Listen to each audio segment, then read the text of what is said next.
جو مدرسہ ہے مولانا ظرف علی خان دامت برکاتہم العالیہ کا، اس مدرسے کے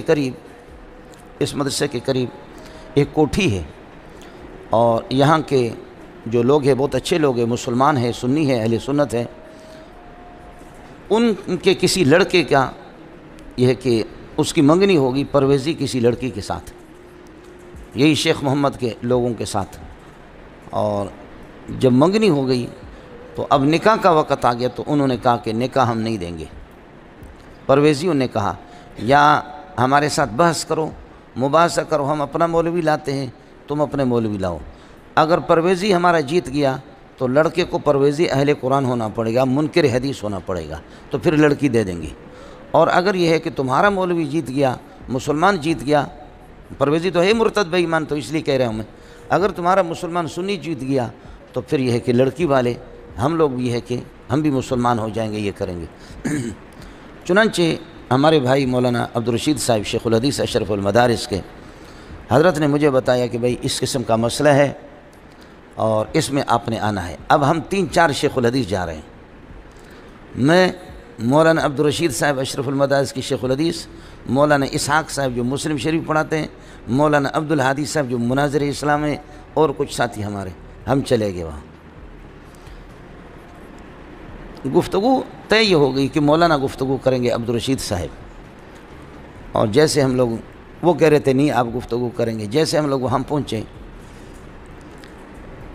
انتظار میں انہوں نے چائے میں ہمیں پلائی، بٹھایا، انتظار میں ہے، دیکھا کہ 3-4 پروفیسر مرد آ گئے اور 2 عورتیں آ گئی، وہ بھی پروفیسر ہیں، عورتیں بھی پروفیسرانی کہیں گے، کیا کہیں گے، عورتیں بھی پروفیسر ہیں۔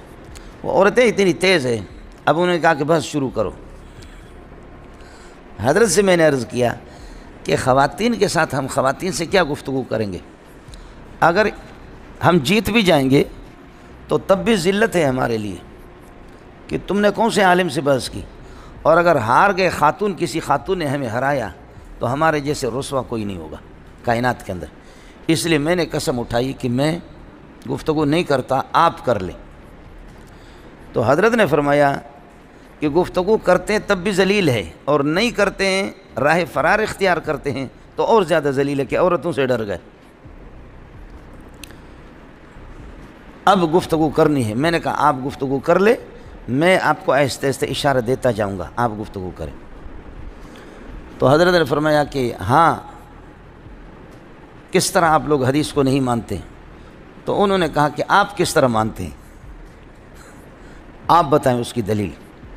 تو مولا نے فرمایا کہ قرآن اللہ کا کلام ہے، اور اس کی وضاحت کے لیے حدیث ضروری ہے، حدیث اس کی تشریح ہے، اس کے بغیر کیسے قرآن؟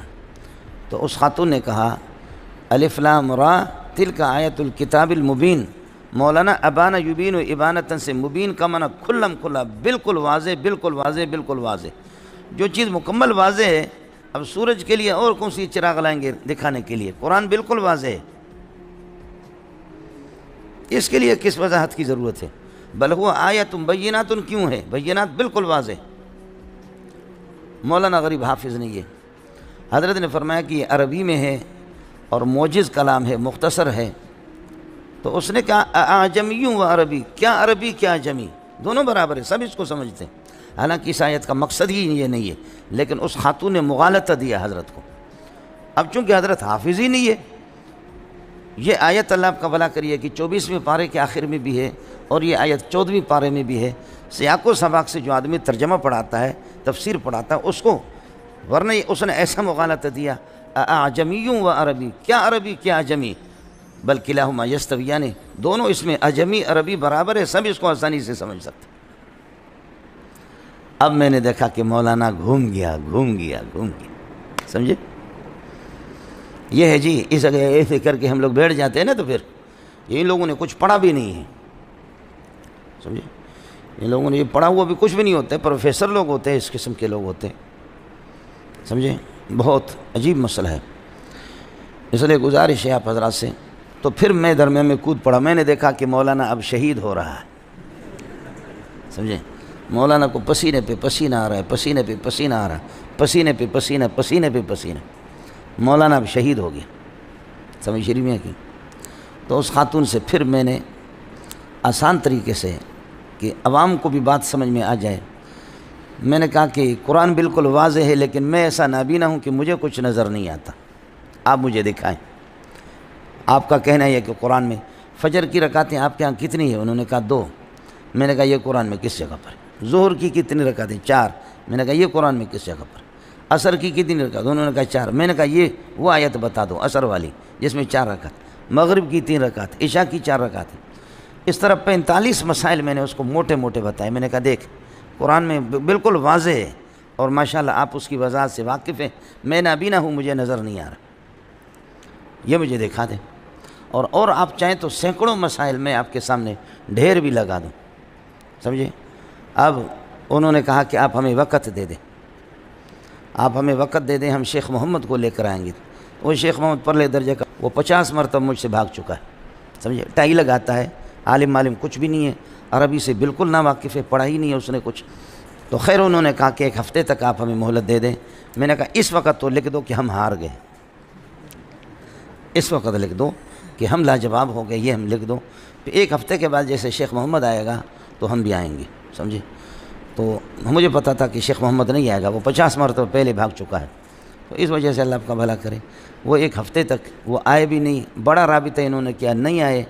تو آپ کو مزے کی بات بتاؤں، وہ لڑکی والے جو پرویزی تھے انہوں نے لعنتیں بھیجی محمد کو، شیخ محمد کو، اور وہ سارے کے سارے مسلمان ہو گئے، سمجھے؟ میں ان کے اعتراضات تو بعد میں آپ سے عرض کروں گا۔ یہ فتنہ انکار حدیث، اس کی ابتدا کب سے ہوئی؟ اس کی ابتدا خوارج سے ہوئی۔